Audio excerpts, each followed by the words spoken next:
On a trop supporté, crève morte, ce sont les mots d'ordre de grève des enseignants du secondaire relevant du secteur public au Cameroun. Cette semaine, ils ont été soutenus par des personnalités politiques et culturelles. Bien qu'ils soient soutenus, ils n'ont pas été suivis par leurs collègues. Mesdames, Messieurs, bonjour, bienvenue à la rétrospective de l'information sur Canal 2 International, le rendez-vous des faits majeurs de la semaine.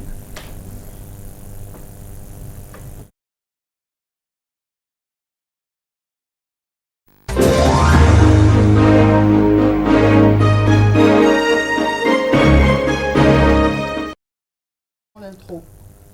Crème morte, on a trop supporté, ce sont les mots d'ordre de grève des enseignants du secondaire relevant du secteur public au Cameroun. Ils ont été supportés cette semaine, accompagnés par des acteurs culturels, des personnalités politiques. Je me dis soutenir. J'ai dit quoi? Supporter. Aïe. Bon. Crème morte, on a trop supporté, ce sont les mots d'ordre de grève des enseignants du secondaire relevant du secteur public au Cameroun. Bien qu'ils aient été accompagnés dans leurs revendications par des personnalités politiques et les acteurs culturels, ils n'ont pas fait corps. Certains de leurs collègues ont boycotté le mouvement. Mesdames, Messieurs, bonjour, bienvenue à la rétro, le rendez-vous dominical des faits majeurs de la semaine sur Canal 2 International.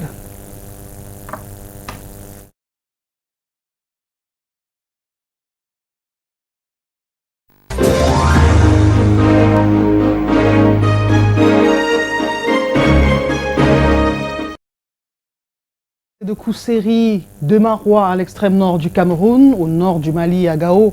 Vous nous regardez également à Malabo en Guinée équatoriale et partout ailleurs. Mesdames, Messieurs, merci de nous témoigner votre fidélité à ce programme. La première partie sera essentiellement consacrée à l'actualité dans les établissements scolaires au Cameroun. Et pour en parler, nous recevons Raoul Lemopi, enseignant de philosophie et syndicaliste. Raoul Lemopi, bonjour.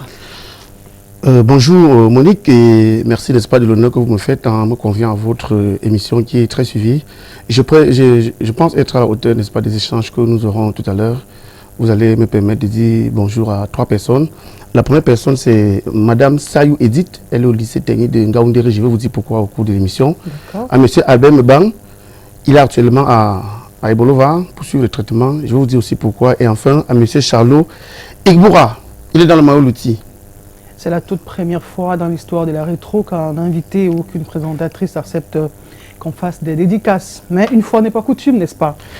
Alors, on va le dire ainsi. Quelles sont vos principales revendications? Ce n'est pas la première fois qu'on observe un débrayage de votre secteur. Que se passe-t-il? Que revendiquez-vous? Alors, il faudrait qu'on recadre un peu bien les choses. Hein. Je veux dire rapidement que le mode de grève a été lancé par OTS. On a tout supporté. Et vous voyez dans la réalité, certains perçoivent directement OTS un peu comme un mouvement. Bon, bien sûr, c'est peut-être ça, suivant, n'est-ce pas, les analyses que nous avons suivies de leurs initiateurs. Mais pour vous dire les choses concrètement, OTS est beaucoup plus un symbole. C'est beaucoup plus, n'est-ce pas, une attitude. C'est beaucoup plus l'âme de l'intellectuel de l'enseignant d'aujourd'hui. Parce que lorsqu'on dit qu'on a trop supporté, cela veut dire simplement qu'il y a un ensemble, n'est-ce pas, des choses, des désarrois, des choses qui ne devaient normalement pas être, mais qui sont, et pour lesquelles, durant plusieurs années, les enseignants ont accepté malgré tout de continuer à dispenser les enseignements. Peut-être on essaiera de voir la goutte d'eau qui a débordé le vase et qui a poussé les enseignants à dire on a trop supporté. Donc il faut qu'on se dise clairement, qu'on dise cela à vos nombreux téléspectateurs, que OTS c'est un cri de détresse, c'est un cri d'alarme, c'est un cri de désarroi et nous lançons ce cri à des autorités qui sont très bien placées pour comprendre de quoi il est question. Parce qu'ils ont les états entre les mains, ils ont les chiffres, ils ont aussi les craintes, mais aussi les éléments d'espoir. Pour nos téléspectateurs, quels sont vos problèmes? Qu'attendez-vous de l'État? Dans son ensemble, les enseignants réclament des choses que l'on peut regrouper dans 2 secteurs bien différents. Alors, le premier secteur de réclamation sont des réclamations d'ordre financier. N'est-ce pas? Le deuxième secteur, ce sont des réclamations, n'est-ce pas, qui portent sur la gestion des ressources humaines. Alors, si on rentre dans le secteur, n'est-ce pas, des revendications, des réclamations qui portent sur les aspects financiers, on a premièrement des collègues qui sont sortis des écoles normales supérieures et passent 2, 3, 4, 5, certains 10 ans, vous avez vu, sans salaire. La deuxième catégorie de réclamation porte sur ces collègues-là qui sont sortis de l'école normale supérieure. Autrefois, il y avait le rappel après 2 ans, 3 ans. On va arriver à cela. La deuxième n'est-ce pas, catégorie de ces réclamations, ce sont des collègues qui sont sortis de l'école normale supérieure et après avoir traversé, n'est-ce pas, le désert, c'est-à-dire les 3, 4, 5 ans sans salaire, se retrouvent avec 2/3 de leur salaire au moment où l'État décide de les prendre en charge. La troisième catégorie de revendications. Pour quelles raisons? Parce qu'il va falloir qu'on comprenne pourquoi ils se retrouvent à 2/3 de leur salaire après 3, 4 années d'exercice. Ça va arriver. Peut-être on va voir à peu près ce qui se passe. D'accord. La troisième catégorie, n'est-ce pas, c'est la prise en charge financière des actes de carrière. Vous savez que ce qui fait la particularité de la fonction publique et même du secteur du travail, pour le dire ainsi, il y a dans les statuts, que ce soit les statuts généraux de la fonction publique ou bien même pour les entreprises qui relèvent du code du travail, des dispositions qui font que, après par exemple, ce nombre de temps, dans la fonction publique, c'est 2 ans, le travailleur doit passer d'une catégorie à une autre. On va parler en termes d'indices. Et ces indices sont accompagnés, n'est-ce pas, par des effets financiers.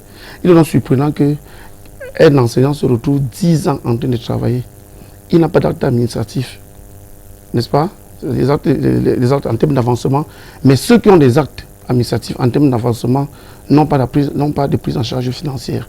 Ça, c'est du côté, n'est-ce pas, de la gestion des affaires financières. Maintenant, parlant de la gestion des ressources humaines, il y a quelque chose qui est très grave.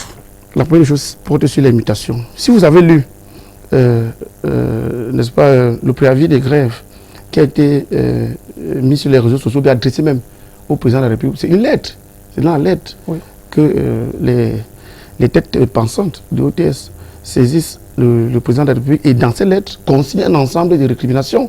Parlant de la gestion des ressources humaines, les théoriciens, n'est-ce pas, de OTS pointent d'un doigt accusateur les questions de la corruption dans les nominations, n'est-ce pas, la corruption dans les mutations.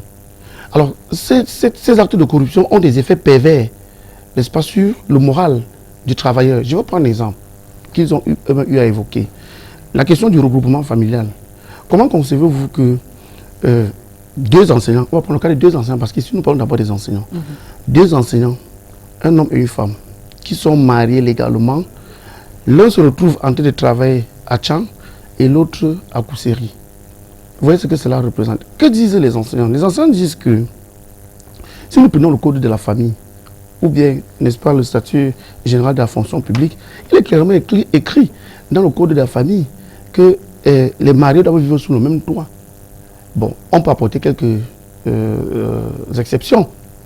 Mais quand même, on dit que si vous avez un enseignant qui dispense une discipline, je veux parler un peu de moi, quoi, qui dispense une discipline comme la philosophie et qui est marié, bon là c'est pas vrai, bon, maintenant c'est une représentation, qui est marié à une collègue qui dispense le français, il est de bon ton quand même que si, lorsqu'on veut projeter les mutations, qu'on essaie de prendre cela en considération, parce que on peut bien muter l'enseignant au lycée Bilène Nilon Brazzaville, il enseigne la philosophie, et s'il y a un besoin en termes de professeur de français au lycée de Yac ou bien à Petit Paris, bon, là c'est les établissements. Dans le même périmètre géographique. Oui, dans le même périmètre géographique, sa femme peut dispenser des enseignements là-bas. Alors, à côté de cela, il y a maintenant la gestion des actes de carrière. Vous voyez, j'ai dit bonjour, je ne vais pas dire le nom, à un censeur qui est au lycée de Daïdo. Il est à 30 ans d'enseignement et il a toujours la clé à main. Vous voyez? Il est censeur. Il est censeur. Et il continue de dispenser les enseignements. Alors qu'à côté de cela, on voit des gens qui sortent de l'école normale supérieure, 3 ans, 4 ans après, sont responsabilisés. Or, si nous prenons... Le statut de censeur, ce n'est pas une responsabilité? Ok, j'arrive. Si nous prenons le décret 2000/359 du 5 décembre 2000 portant statut particulier des professionnels du corps de l'éducation, il est clairement porté à l'article 71. Ce que je veux vous lire, sauf faute grave de sa part inscrit, n'est-ce pas, dans le dossier disciplinaire de l'individu, l'enseignant, n'est-ce pas, accumulant, je veux parler simplement une quantité considérable, n'est-ce pas, une quantité d'années en termes d'ancienneté est éligible à telle ou telle fonction. Je vais vous donner un exemple. Dans l'article 71 du statut particulier des professionnels relevant du corps de l'éducation, un enseignant, n'est-ce pas, qui a accumulé entre 10 ans et 15 ans de service, n'est-ce pas, est éligible au poste de suivant général, de censeur, de directeur, de CS, de proviseur, et même de délégué départemental. D'où vient-il que 4 ans, 5 ans, après qu'un autre soit sorti de l'école normale supérieure, il se retrouve censeur. Il se retrouve censeur. Vous voyez, c'est autant de choses qui frustrent et qui appellent qui mobilisent les enseignants pour appeler le chef de l'État, parce qu'il est le premier citoyen. C'est lui que les Camerounais ont voté. Les Camerounais n'ont pas voté les ministres. D'accord. N'est-ce pas? C'est pour ça qu'on appelle le chef de l'État à prendre ses responsabilités et à résoudre ce problème. Eh bien, les ministres que le chef d'État justement a nommés, votre préavis de grève a suscité une mobilisation par à l'annonce justement de votre préavis de grève. On a remarqué un mouvement interministériel, votre ministère de tutelle, le secrétariat général de la primature. Qu'est-ce qu'il en est sorti la semaine dernière? Alors, les artificiers, n'est-ce pas, de OTS ont saisi le président de la République par écrit. Si vous lisez la lettre qu'ils ont eu adressée au chef de l'État, on dénombre entre 15 et 16 réclamations.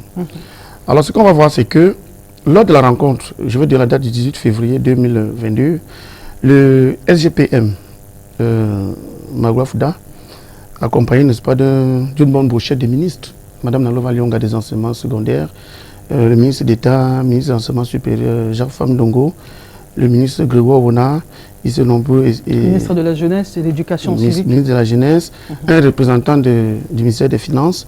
Alors, ils ont eu à épiloguer, n'est-ce pas, sur ces genres de choses, pour lesquelles je vais relever au moins 2 curiosités. La première curiosité, c'est que on découvre sur la table des négociations un acteur qui n'est concerné ni de loin ni de près par le problème. C'est le responsable de CEIC, le collectif des enseignants indiens du Cameroun, en la personne de Jacques Bessala. La deuxième incongruité, n'est-ce pas, porte sur les résultats de cette discussion. Sur 15 à 16 récriminations, voici ce qui est sorti de cette rencontre. Alors, il est sorti de cette rencontre que pour la semaine-ci qui est finie, parce que c'est là où on va maintenant évaluer le rapport de ces personnes-là à la vérité. Alors, le 18 février... Allons sur les résolutions. Oui, c'est ça. Le 18 février 2022, 2 résolutions sont sorties.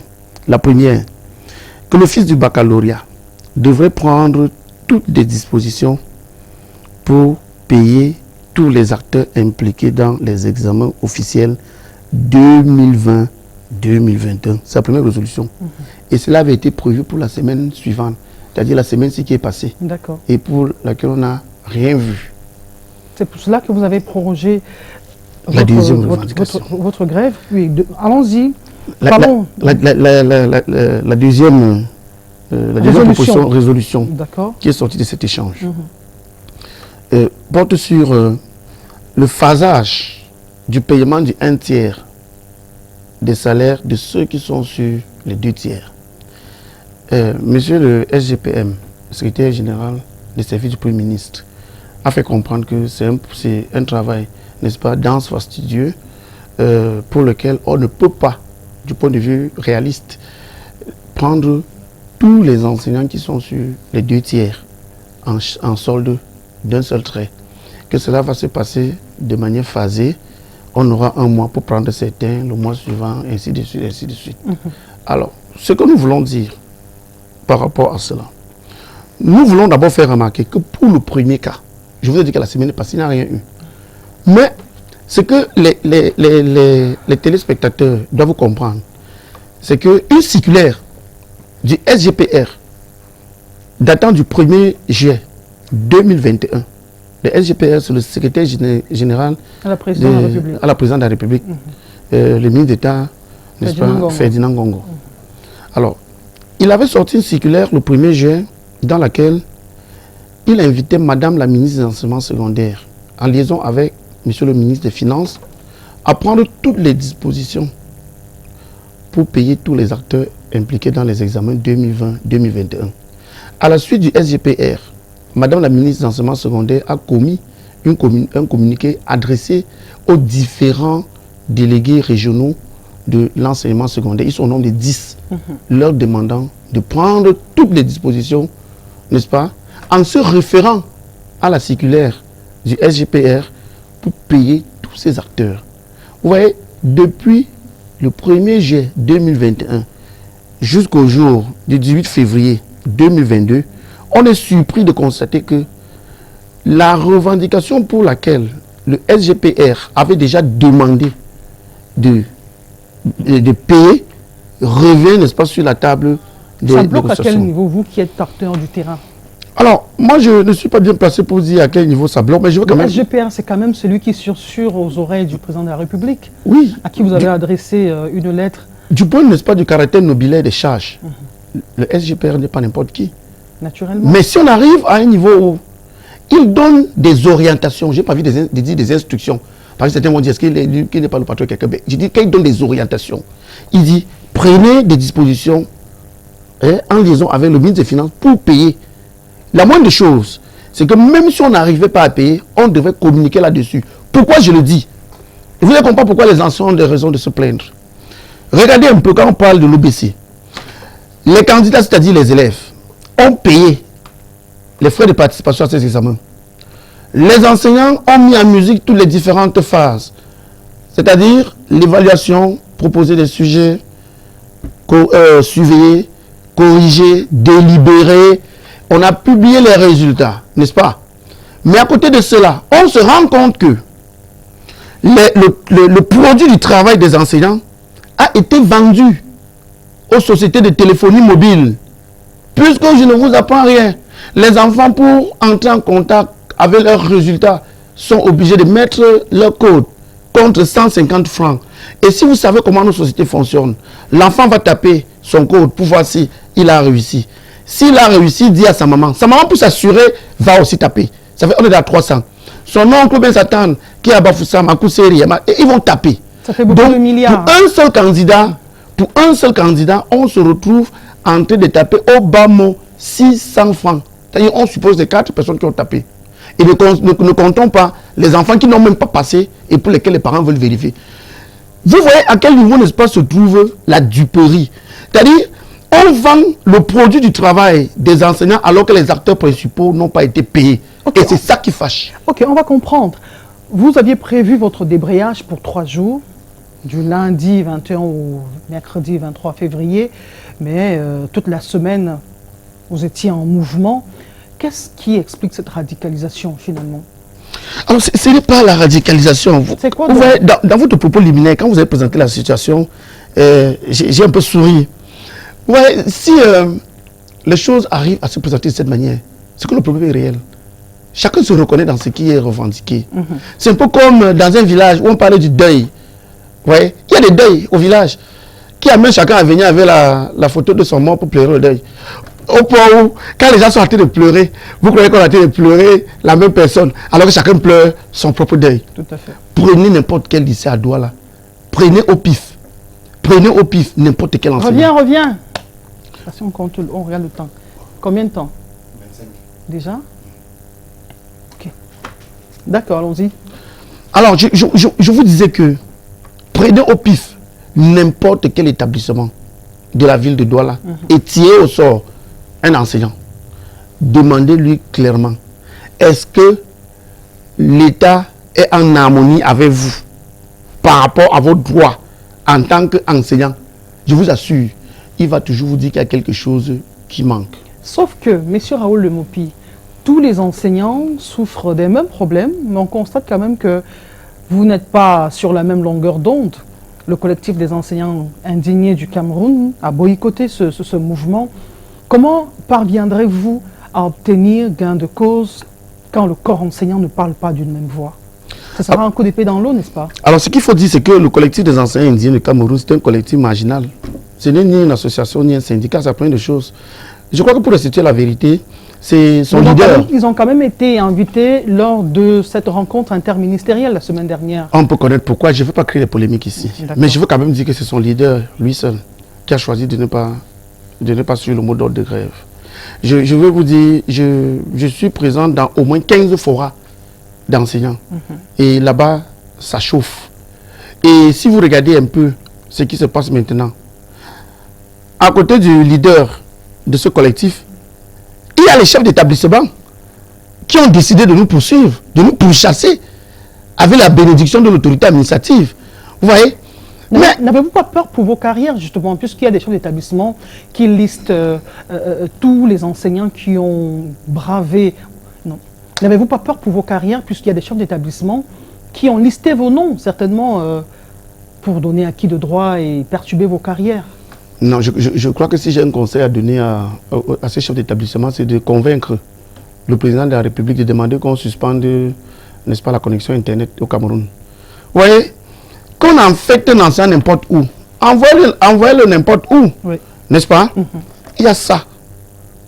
S'il veut s'exprimer, il va toujours s'exprimer. Moi, je ne suis pas de ceux qui pensent que lorsqu'il y a un problème... Il peut s'exprimer hors service, peut-être on peut le radier.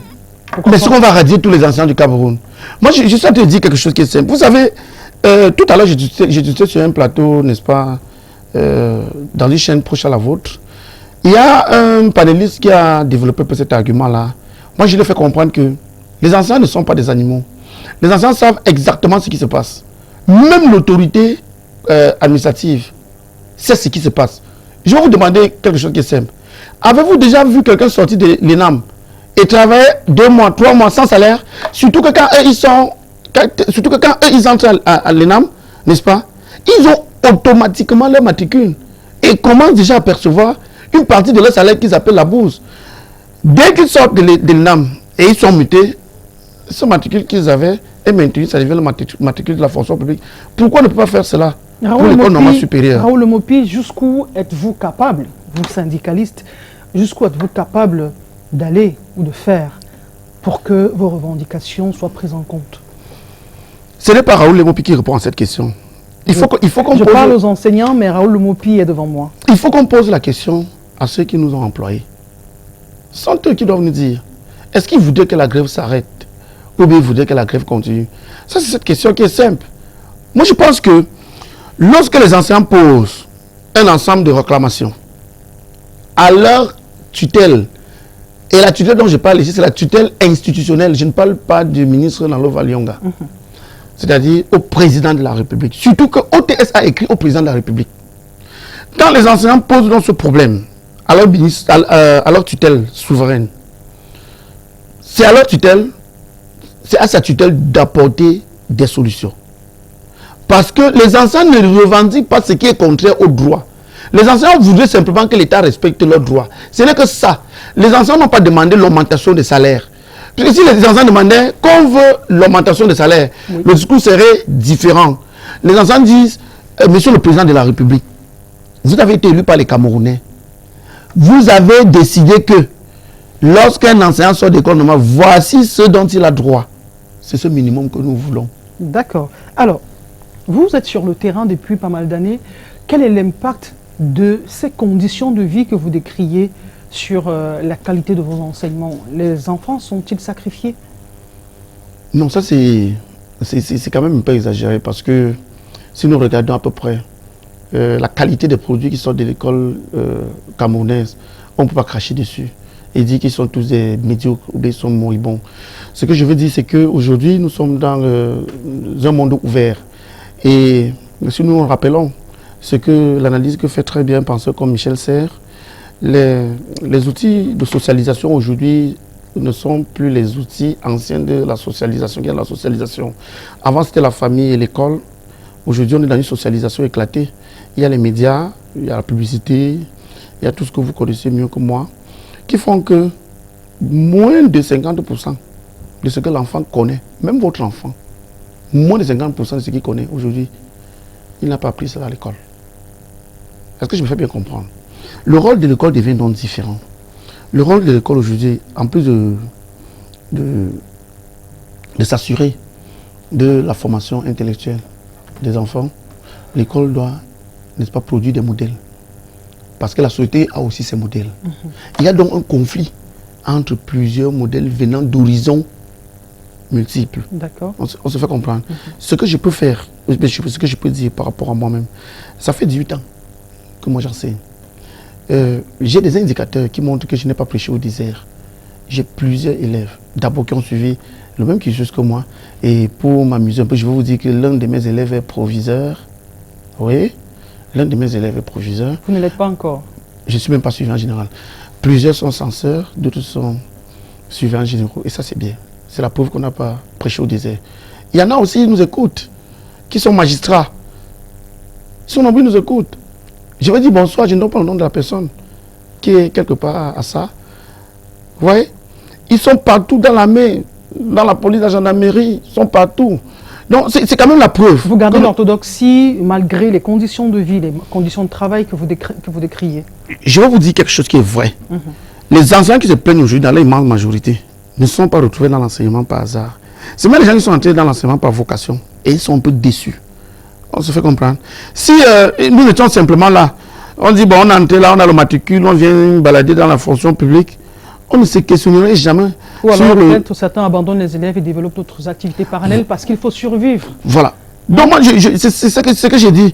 Et c'est la raison pour laquelle quand nous revendiquons, quand nous formulons un ensemble de réclamations, les esprits, n'est-ce pas, mal intentionnés peuvent croire que nous avons un problème particulier avec les autorités qui ont en charge la gouvernance de notre école. C'est parce que nous voulons que les choses marchent très bien. D'accord. Nous nous sommes retrouvés dans l'enseignement, n'est-ce pas, par vocation. Ok, parlant justement de vocation, vous avez été fortement soutenu cette semaine par des personnalités politiques, les acteurs culturels sur la toile, ça a circulé, des tweets et tout ça. Ça vous galvanise quand même? Vous comprenez que vous n'êtes pas seul dans votre combat? Bon, nous comprenons que nous ne sommes pas seuls, mais pas que ça nous galvanise. En vérité, c'est une marque de reconnaissance. Parce que quand je prends tout ça, quand je lis tout ce que ces gens ont écrit, moi je peux leur dire que merci. Ça c'est une marque de reconnaissance, c'est un témoignage vivant. Parce qu'il y en a qui croient que les enseignants ont besoin de plus que cela. Je vous ai dit tout à l'heure que j'étais sur un plateau, n'est-ce pas, d'une chaîne proche à la vôtre. Vous savez ce que j'ai fait remarquer à quelqu'un qui nous faisait comprendre que mais vous êtes très bien lotis. Je lui faisais remarquer que le problème n'est pas à ce niveau. Même les proviseurs qui écrivent contre nous. Si ce n'est que pour moi, tout ça me choque. Ça ne me dit absolument rien. Mais je veux simplement dire quoi? Je veux dire que le proviseur, qui lui-même était un enseignant, parce qu'il n'y a pas l'école normale des proviseurs. Un proviseur sérieux pouvait même appeler les collègues dans une assemblée générale extraordinaire. Reconnaître que le problème est sérieux, que c'est vrai, collègue. C'est vrai. Nous sommes marginalisés. Ils protègent son bif. Nous sommes devenus peut-être les essuie-pieds. Nous sommes devenus peut-être les essuie-pieds de la République. Mais je vais vous dire, ensemble, ici, là, nous allons formuler nos propres réclamations que nous allons adresser à notre hiérarchie pour dire que ça ne va pas. Et justement, vous voyez, la démarche devait être différente. Mais on a eu plutôt à avoir en face des gens qui croient que c'est en hurlant, c'est en pendant les communiqués sur communiqués, en envoyant les noms chez l'autorité. Cela va nous déranger. Cela nous choque, comme je le dis. Moi, je vais vous dire quelque chose qui est vrai. Ça veut donc dire que la théorie du mapartisme qui a cours au Cameroun, chacun défend son beefsteak. Quand on est quand même proviseur, on a des intérêts certains. Donc, s'il va à l'encontre de sa hiérarchie, il pourrait perdre ses intérêts. Ce qui n'est pas, vous êtes philosophe, une noble démarche. Voyons le problème de manière inverse. N'est-ce pas? Considérons qu'après avoir écrit tout cela, l'administration choisit, n'est-ce pas, de démanteler les réseaux. N'est-ce pas? Affectation punitive par-ci, suspension de salaire par-là. Et qu'en retour, nous puissions ressurgir des sols et demander à l'administration d'auditer les comptes des APE dans les lycées de ces proviseurs-là. Et je suis sûr que plusieurs vont attraper l'AVC. Nous ne sommes pas dans ce genre de combat. Parce qu'ils ne sont pas des exemples moraux. Il faut qu'on le dise très bien. Un proviseur m'a placé pour me faire des leçons de morale.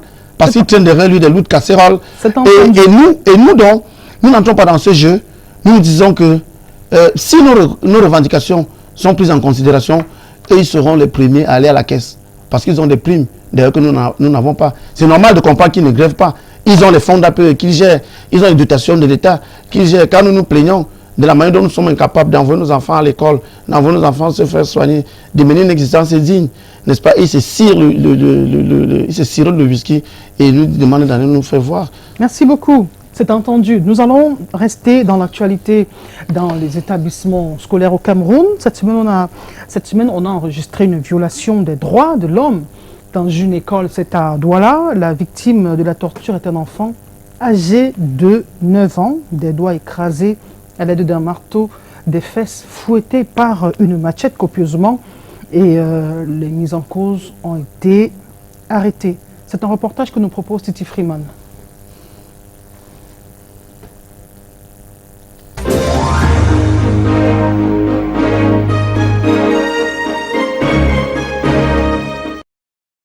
Mopi, vous êtes enseignant et le combat du Cameroun contre les violences faites aux enfants, c'est traduit par la ratification d'un certain nombre de conventions, notamment la Convention des Nations Unies relative aux enfants de 1989, la Charte africaine des droits de l'homme pour le bien-être des enfants. Mais comment expliquez-vous que le Cameroun ait ratifié ces conventions, mais que dans les établissements scolaires, on continue de violenter les enfants, de les fouetter? On a l'impression que c'est même le sport de certains enseignants. Ok, je vais vous dire quelque chose simplement. Moi-même, j'ai eu à suivre cette vidéo sur WhatsApp. Et cet établissement se trouve dans l'arrondissement de Douala 3. Bilongue. À Bilongue. J'ai essayé de me rapprocher. Des autorités de cet établissement en vain. Mais j'ai dit, et vraiment je le dis, pour vraiment le regretter, c'est un acte odieux. C'est un acte odieux. C'est-à-dire qu'arriver à faire boire, à faire consommer à l'enfant de quelqu'un, comme on dit au quartier, du piment. Le fessé tel qu'on a vu, écraser les doigts. Il peut en mourir, hein? Je vous dis, c'est quelque chose de très grave. C'est quelque chose de très grave. Ça ne déshonore pas le corps enseignant, parce que moi je veux vous dire ce qui est clair. Un enseignant normalement formé et psychologiquement équilibré ne peut pas arriver à ces choses-là.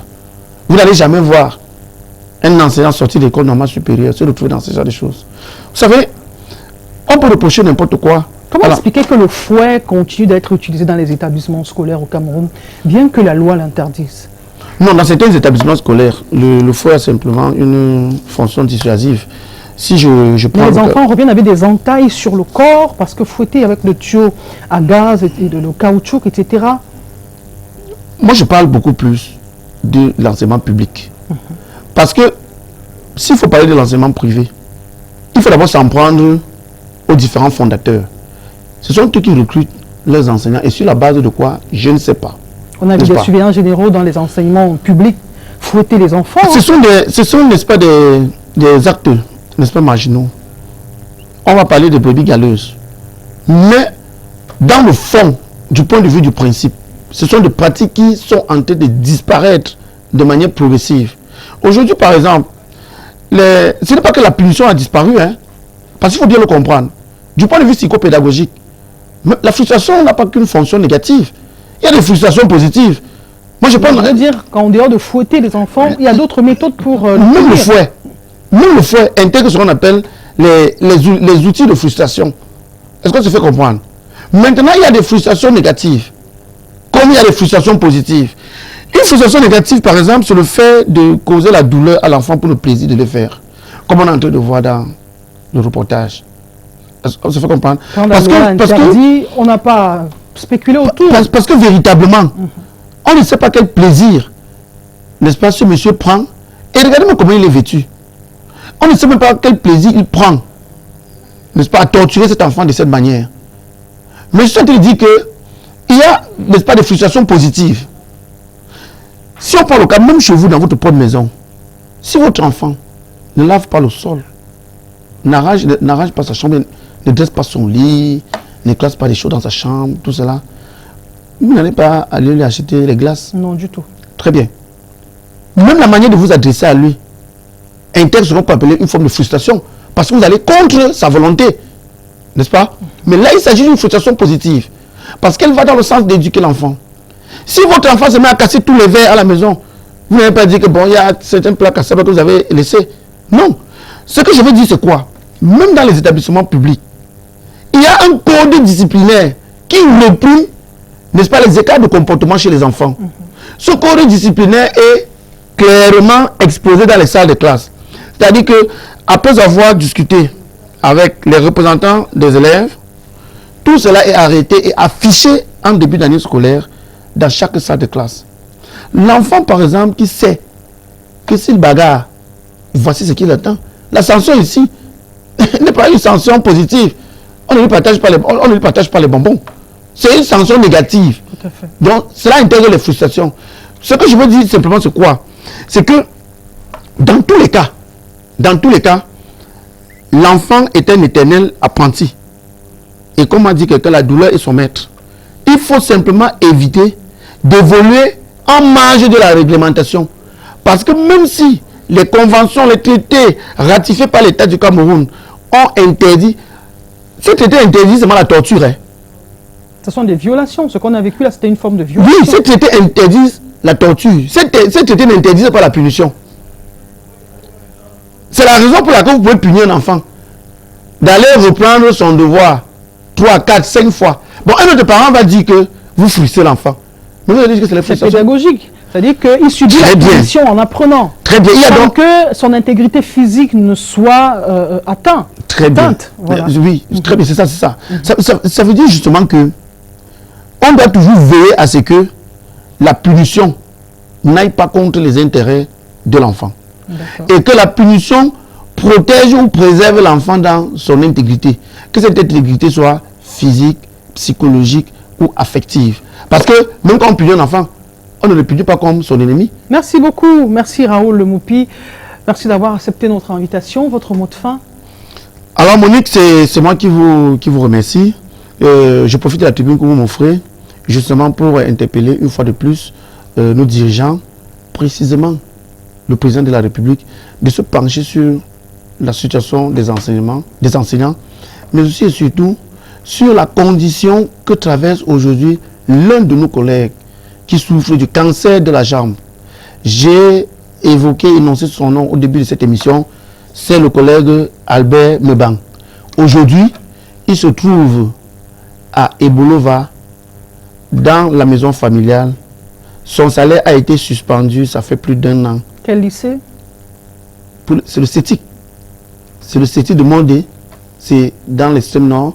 Son salaire a été suspendu simplement parce que il est allé se soigner et son ancien directeur a écrit contre lui au prétexte qu'il n'a pas signalé qu'il était malade. Ah bon, si vous voyez les images, vous aurez la chair de poule.